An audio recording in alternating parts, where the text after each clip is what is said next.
连音在钢琴学习中至关重要，你知道如何正确的演奏连音吗？让朗朗告诉你。Legato is always a important issue, and it's a pretty hard one on the piano. The key of making legato is that we need to follow the notes with our arms. So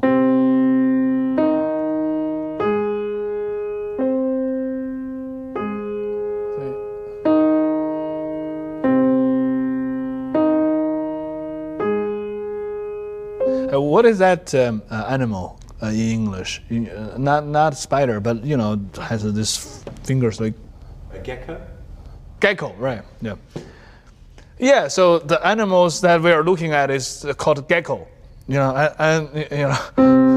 Feels like you have some kind of a point in the center of your fingers, and you don't need to be totally curved. You can go a little bit flat. So think about the gecko, yeah.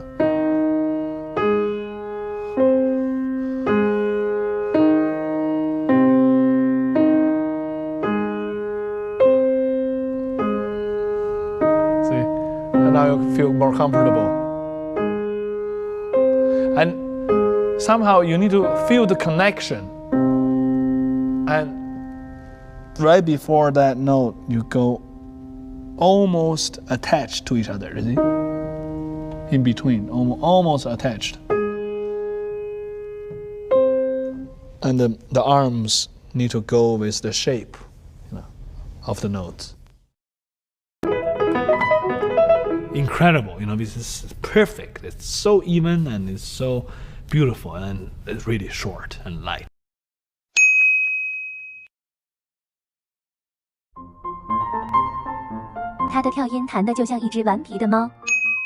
When I was a kid, play staccato was always difficult because my finger is pretty long and pretty soft.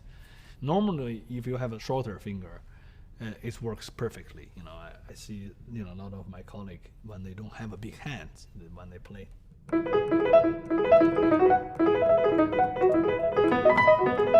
Incredible, this is perfect. It's so even and it's so beautiful, and it's really short and light. Like a cat, a beautiful, very light, very naughty cat. So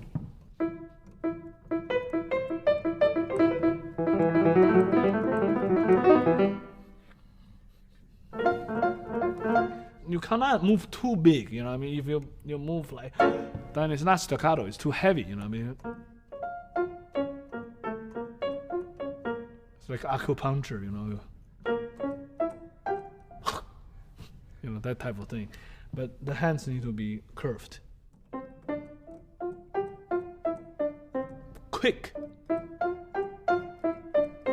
And nobody even realized it. You already played 10 notes. This is a perfect example.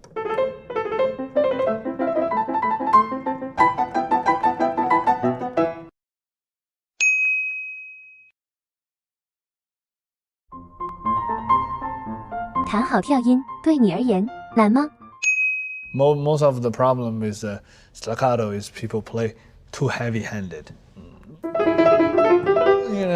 And also the hands are so slow instead of goes up fast, or they don't play curve. They play. It's almost like cleaning the keys, So that was the problem that I had. Play Mozart. It used to be like. So heavy, but it's not. This is a perfect example.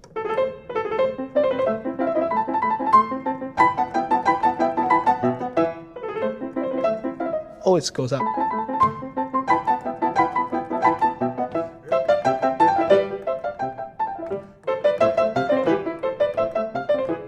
Another thing is, I think if you sit like this, it will be difficult. But if you sit slightly lower, it's easy. See?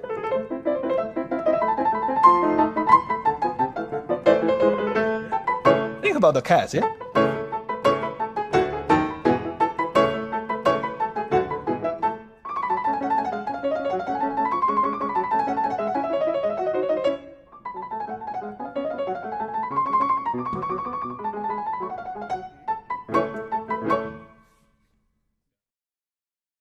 So you use your mind to control the quality of the sound rather than just.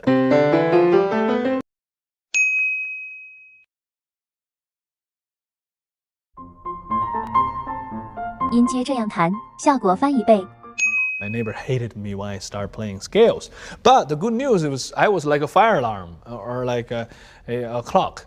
Every morning, 5:30, I start. So once I was sick, and my neighbor was late for work. So you see, so it turns a good thing sometimes. Hold your hands like a nice shape, you know.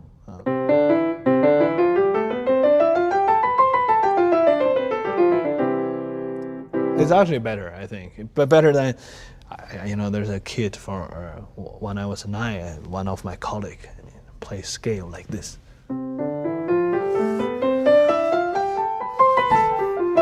See, that's the problem because he cannot control himself. We need to be controllable for ourselves. So make it even.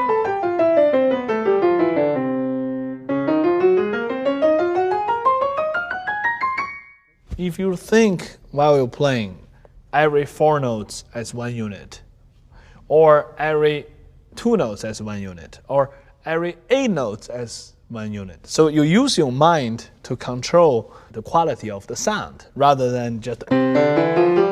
So you go 1, 2, 3, 4, 1, 2, 3, 4, 1, 2, 3, 4, 1, 2, 3, 4, or 1, 2, 1, 2, 1, 2, 1, 2, 1, 2, 1, 2, 1, 2, 1, 2, or 1, 2, 3, 4. So you make a little freeze out of it. That's the best way to build muscles, isn't it?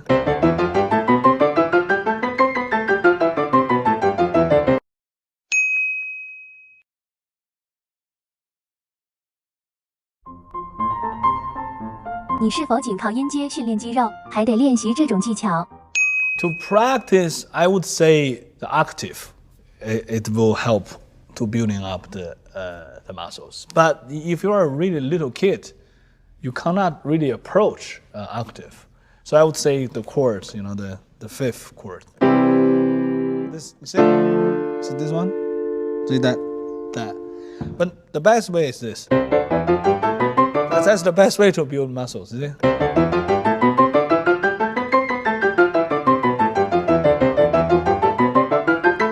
And then, you know, also the bottom. Just focus on the top or the bottom. So then you have the muscle, see? Yeah. For this, I mean, you kind of build up muscles too, but not here, not muscles here. So this you need to be chords or maybe more black keys arpeggios that will help. Yeah, that helps more. Or like the 6th chord. So when you use more the whole hands, that's easier to build muscles. I never practice right away with 2 hands. Always. And then.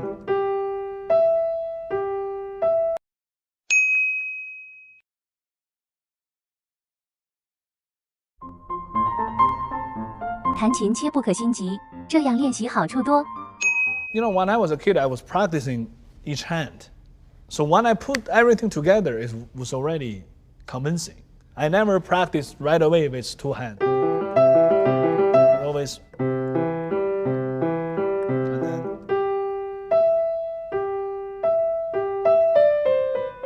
This is the only song my mother plays, so I still remember this. So then you put together.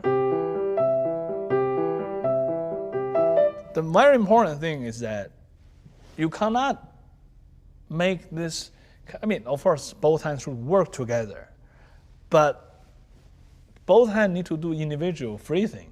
You know, otherwise, it will be horrible. You know, if you do. You see?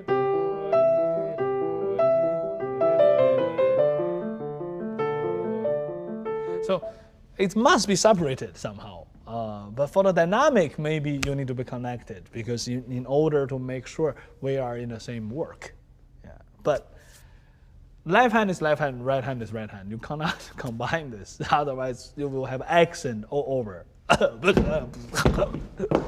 It's something really awkward. Yeah, it's very important for us to practice each hand individually. You must.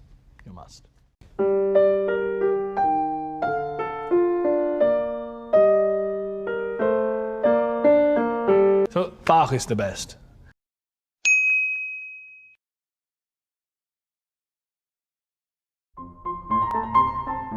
练习他的作品，能让双手更协调。The best solution for coordination between two hands. Number one composer is Bach. Yeah.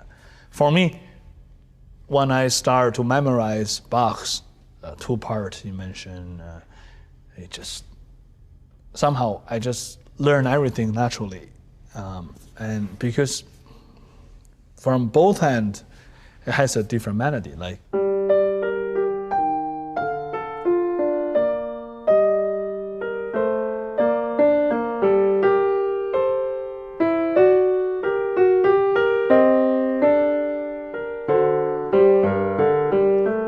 so Bach is the best. You need to have individual brain power to practice, voice on the right hand, voice on the left hand, and they're separated, and they're not exactly the same time. So like a fugue, for example, and that's the best way to make the coordination works. Always, this is the universal problem we're all facing.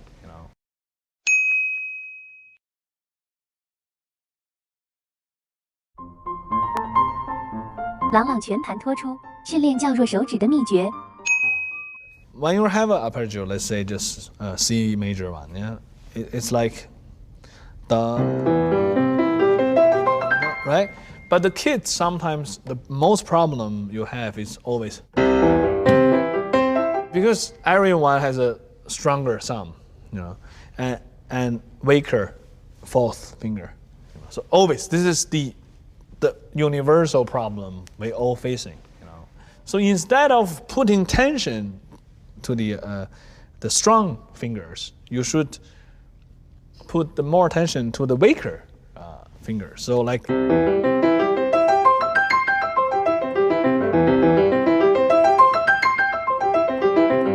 see then it's okay.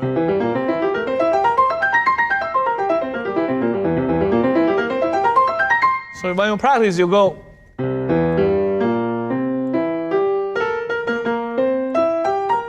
And then also always practice the changing, like one hand changing positions.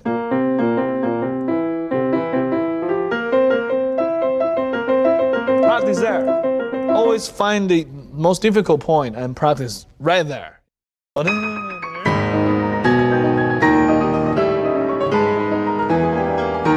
Just how you play around different touch, different speed, different rhythm.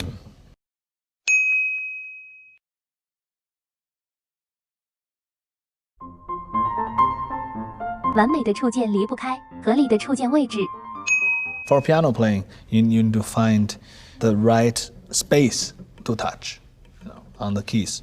So you don't normally, if it's a piano, you don't push your hands really in, but you go really kind of barely, kind of halfway to the edge of the keys in this piano. But don't forget, the piano keys is pretty long, you see? And you have the white one, you have the black one. You need to know the distance, how to play this distance, When you want to be very sensitive, you go in. You see, you go to the narrower keys, right? And if you want to play forte, you go the middle. And if you want to play piano, you go the edge. So it's automatically you find a way, we need to always think ahead. How are we going to use the piano? Since it's such a big instrument. Franz Liszt is the master of doing dynamics and contrast. The La Campanella in the beginnings.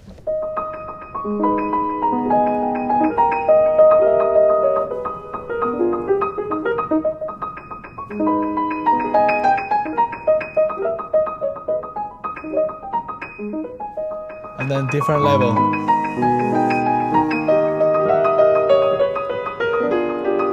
And then later. See? Because we have the bass, so that's why it's automatically already much louder.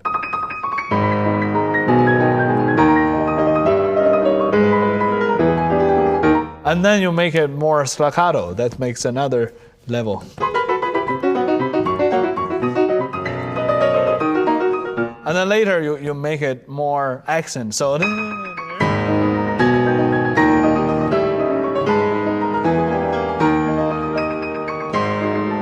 then you have the harmony and crescendo to make it even.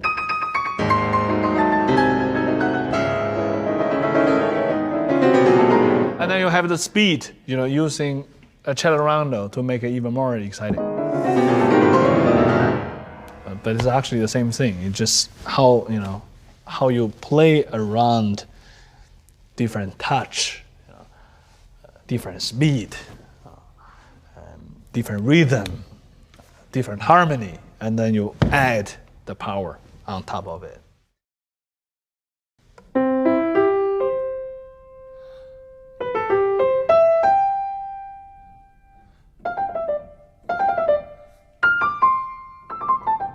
And music should be like language.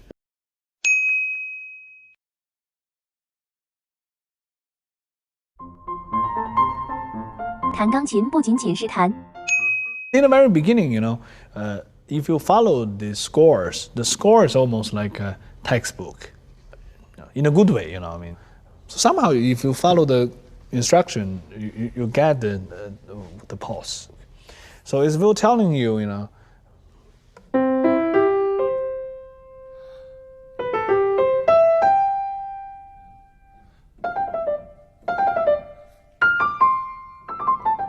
And music should be like language. It's what you call the universal language.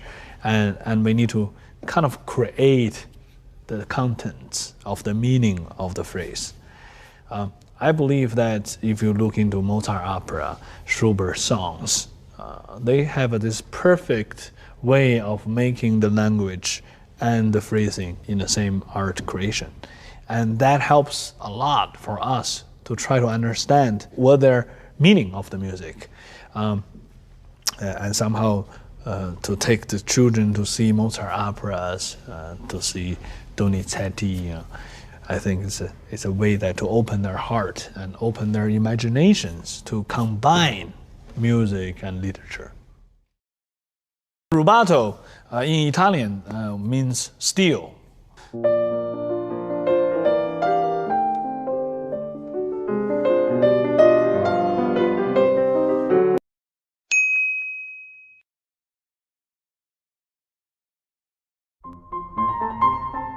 你会像树叶起舞般处理弹性速度吗？ So rubato in Italian means steal. So it's not very spectacular word, stealing. It's kind of a game plan for how to take time. But when you steal some things, you need to give it back. This is what one of my wonderful mentor, Daniel Barenboim, told me. I give it back. And Mozart had a perfect way of describing rubatos. He said that in the letter to his father. He said, my work, I try to create like a beautiful tree, and I like to have the roots really deep down. But I also want to have the leaves dancing with the wind. And I would say that's how rubato happens. You need to have a very, very nice structure, very solid roots, right? but then the leaves goes back and forth, but the whole structure never falls. Maybe I take Rachmaninoff.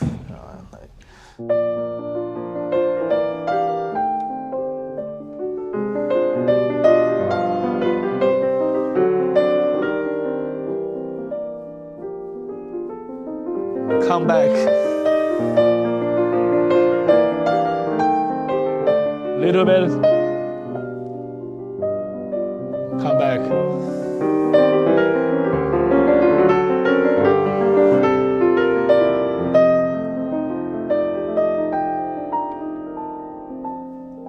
Come back.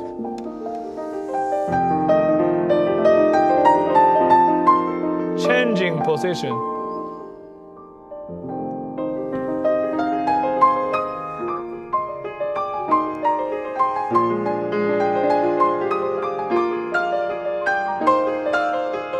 Sorry, run out.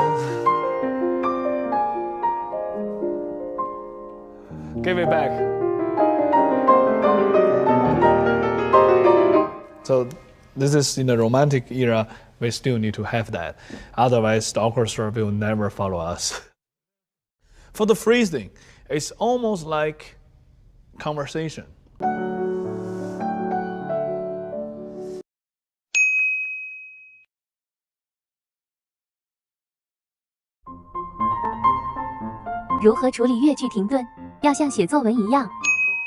For the phrasing, it's almost like conversation.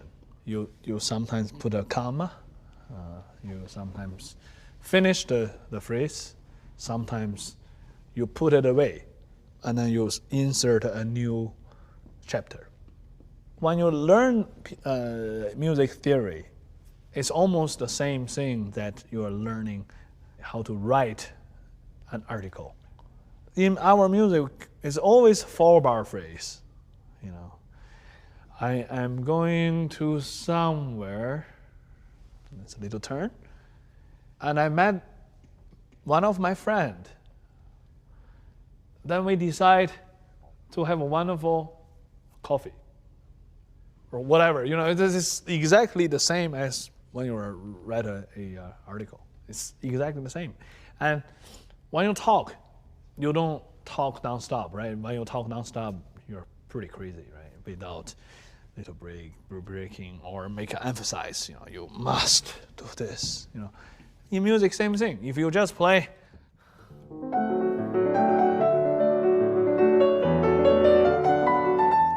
of course, nobody play like that. It's horrible. But my point is, you must make phrase. I'm pretty sure I'm going. Because of today's weather,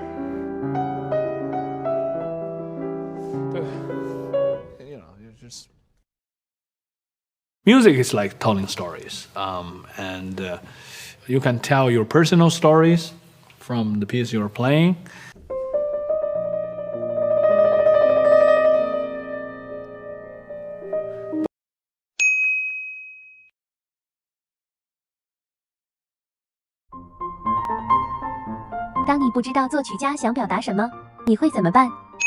Music is like telling stories, and you can tell your personal stories from the piece you're playing.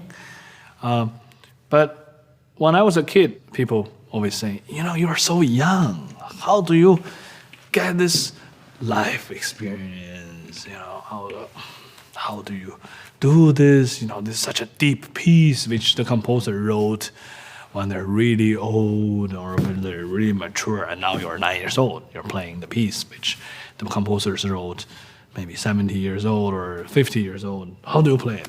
Life experience is not only that we have life experience and it's come to us. Sometimes we are learning from the music, the life experience, from that music, So even though we don't have that experience, but through the piece we're learning, then we feel it. When you're playing any piece, any romantic piece for children, 8 years old, it's hard to play this in love pieces, right? And then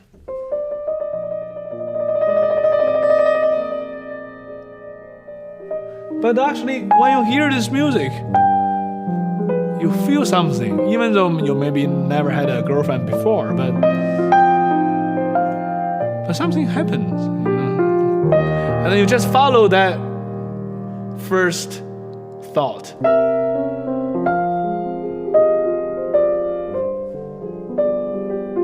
So a lot of big kids playing those kind of pieces in a very early stage plays beautifully, but they don't have that experience. But doesn't matter, because music moves us. Music makes us more mature.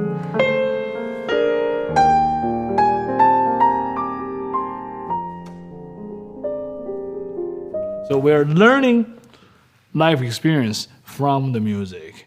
And then later, when we're getting older, like maybe one day I turn 60, then I will use my experience to play that piece. Listen.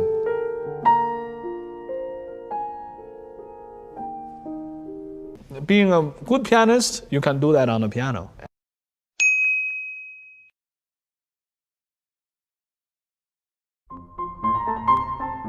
一些有名的钢琴家可以用钢琴来作画。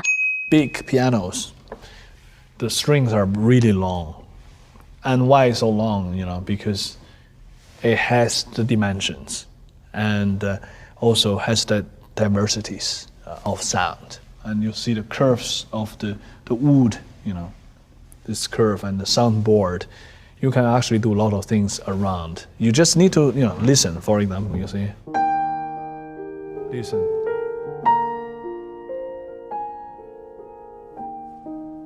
And you want more on the bass.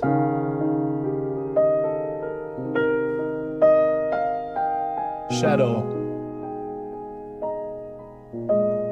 Present. Like memory.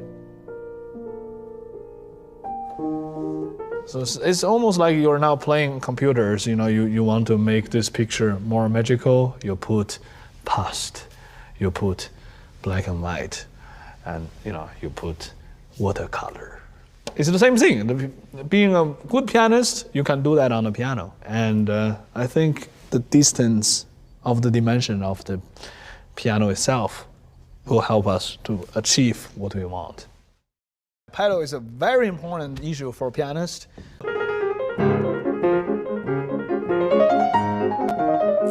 So you start like a dance.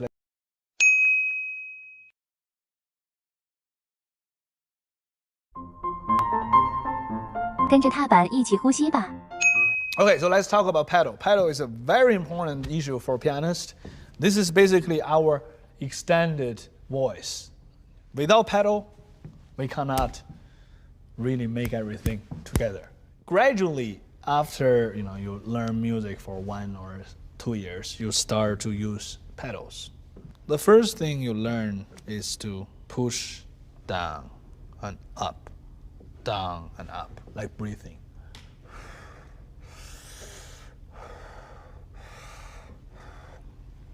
So you learn something from the basic, like almost like computer games,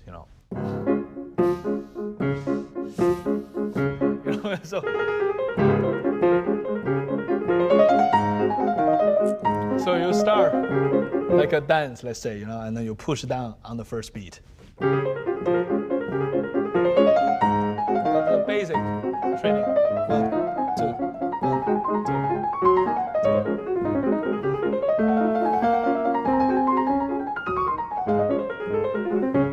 Okay, so then instead of, so you have, it's more beautiful, right? It's more lively, more liquid, comes rather than really dry and without color. This gives this air, breathe in, breathe out. The only thing maybe piano cannot do is the continuity of very rich legato sound. Like, it kind of finish after a few seconds, this tension,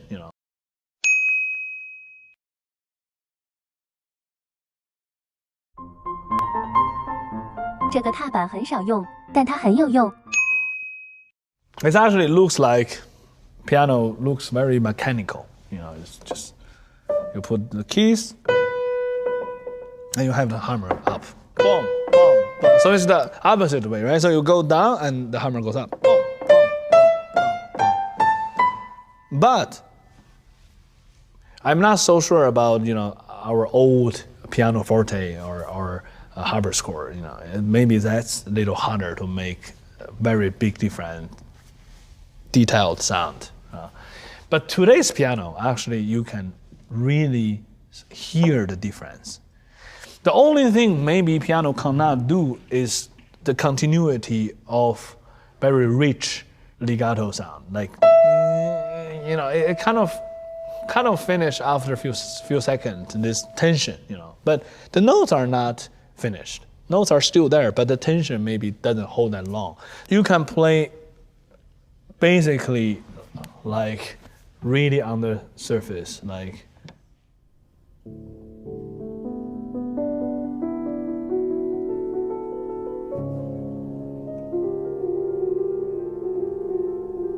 barely, you know, it's like really on the surface. Or you can go very powerful, like another instrument, you know, like.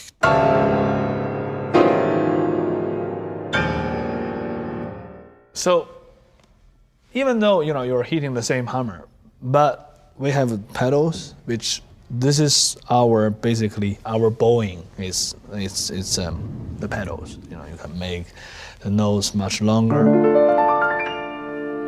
like a water sound. Or what I like the most is the middle pedal. So you put one note, and then you put it down, and then you can do whatever.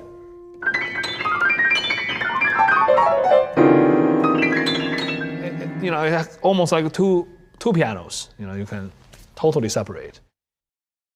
It's just like driving. You know, this is make the speed. You know, make the power. And this is hold your power.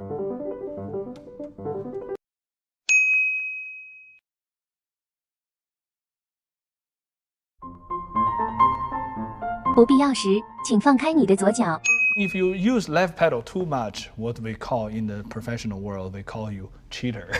Because instead of playing, always, you know, try to do hand control, you start using the left pedal. When you're putting the left pedal, it's not 3 strings anymore.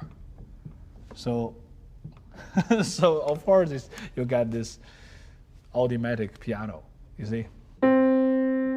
No, this is cheating, you know what I mean? So you cannot always put in your left pedal. And I had a horrible bad habit when I was a teenager. My left pedal is just basically using all the time. You know, no matter what I play, I always like this, have this magical sound.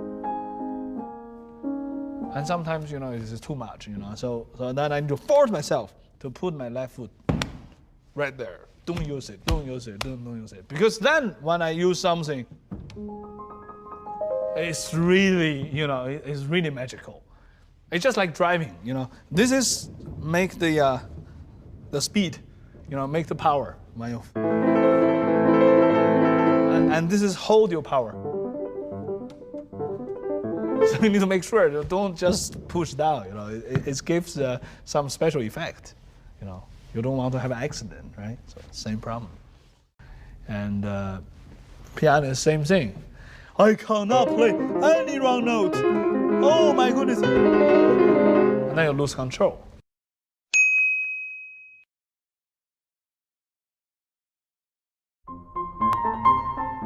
放下对精准弹奏的执念，才能真正走进音乐。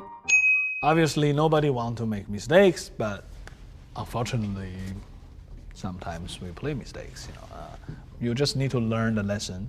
Hopefully, you don't make the same mistake twice. Hopefully, you know.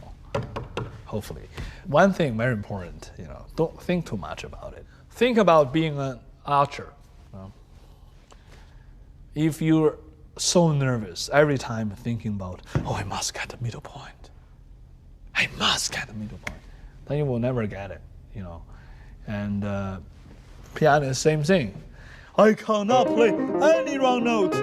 Oh my goodness. And then you lose control, So you need to be, let's play this music with all my heart out. And let's not think about too much about the middle point, the precise point, Let's just think about music. Just think about how good I can perform. Best way to get to perform comfortably is to start at home.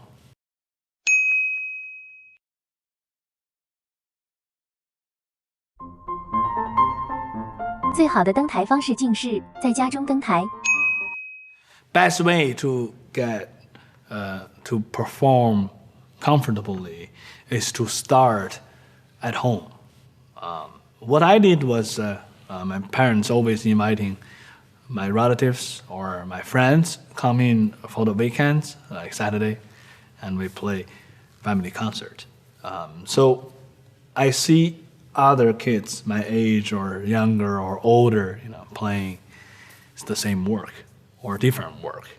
And then we also play chamber music together. I find violinists playing with me, cellist, or even Chinese instrument, like my father plays erhu, the Chinese violin. So we need to have this really wonderful family-like surroundings to make you feel comfortable, like a fish. You can swim in the water without problems. Then you go to the concert hall. You feel, okay, now I'm a big fish. That you cannot just go directly to the concert hall. That's crazy. After doing all those family concert, when you go to the stage, you just found, oh, this is like family concert. Not a big deal, so it's easy. No, you need to practice sometimes, just like if you are on stage. I know one of the greatest pianists, Slavek Richter, he put kind of strange animals in his living rooms when he practiced. So somehow he's aware there's some people listening, but it's actually not real. It's only in like toys or sculptures, in his living room. So he kind of feel there's some tension. So when he practice, he's playing, for the audience. And that's the same thing we need to do. Sometimes I just invite some friend. You just sit there, you don't need to understand music. Doesn't matter. You just sit there, listen to me play, and afterward just give me applause. You can really put a lot of your creativities into music makings.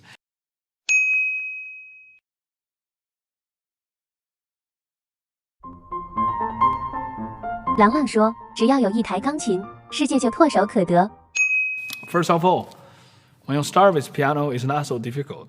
It's actually, think about trumpet or French horn.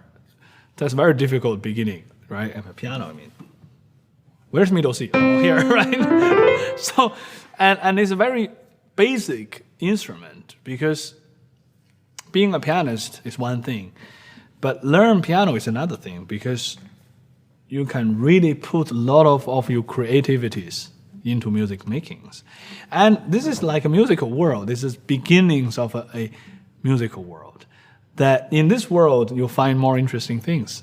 Of course, in real life, there are already a lot of interesting things. But can you imagine that if you combine with the musical experience in your real life, it's much more interesting. Just very simple things. You sit down here, you want to create something, right? So you want to create a love song to move your heart. So you start.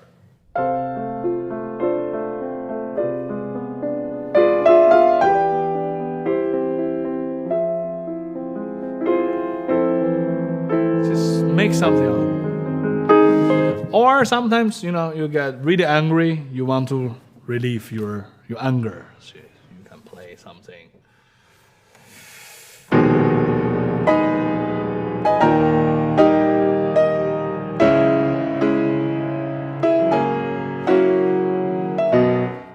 So somehow it makes your life beyond just realities. This is extension, of your mind, of your heart, of expression, of your creativities, of your communication skills. I made so many friends through playing, piano, whether it's in a concert hall, at home, or in a bar. It's like football, basically. People like to talk about it, and piano is even more convincing because you don't need a big space. You just need a small piano. You come down, you talk about life and talk about what you're trying to do, and play a song. The world is yours. 20天，郎大师为我们讲解了许多钢琴演奏的小技巧，你 get 了多少？更多精彩内容尽在上海音乐出版社哦。